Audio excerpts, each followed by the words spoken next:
अस्सलाम वालेकुम my YouTube family, कैसे हैं आप सब। उम्मीद है खैरियत से होंगे, ठीक होंगे। अल्हम्दुलिल्लाह मैं भी खैरियत से हूँ, ठीक हूँ। तो चलिए जी, आज की वीडियो स्टार्ट करते हैं। और सबसे पहले अगर किसी ने मेरे चैनल को सब्सक्राइब नहीं किया तो प्लीज़ जल्दी जल्दी सब्सक्राइब कर लें, और वीडियो को देखने के साथ साथ वीडियो को लाइक भी किया करें, और एक प्यारा सा कमेंट भी किया करें कि आप लोगों को हमारी वीडियो कैसी लगी। तो चलिए जी, वीडियो स्टार्ट करते हैं। और आज मैंने तवा साफ़ करने का, मैंने कहा कि चलो आज तवा साफ़ कर रही थी तो आप लोगों के साथ भी शेयर कर देती हूँ। बहुत ही आसान सा टिप है।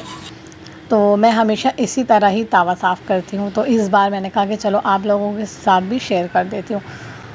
तो तवा को फुल गरम करना है, बिल्कुल फुल गरम करना है अच्छी तरह से। जब तवा बिल्कुल गरम हो जाए ना, जितने मोटे भी इसके तय जम जाए ना, ये तवा गरम करने के बाद इसे छुरी की मदद से मैं तो हमेशा छुरी की मदद से ही साफ़ करती हूँ, तो बहुत इजी हो जाता है।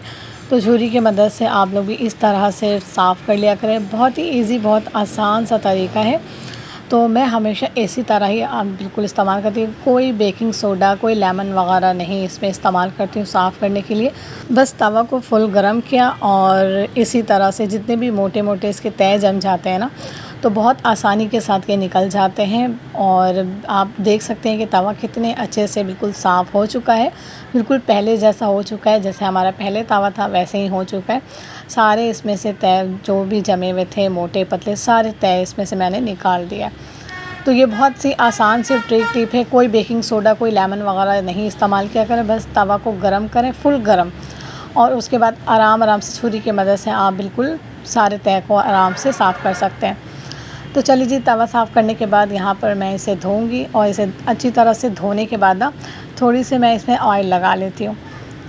और उसके बाद लास्ट में मैं इसमें रोटी बनाकर भी आप लोगों को दिखाऊंगी। कोई रोटी बनाने के बाद कोई रोटी के ऊपर ब्लैक ब्लैक सा नहीं होता है। बहुत से लोग बोलते हैं कि तवा साफ़ करने के बाद जब रोटी बनाओ ना, तो उसमें ब्लैक ब्लैक सा रोटी पे आ जाता है।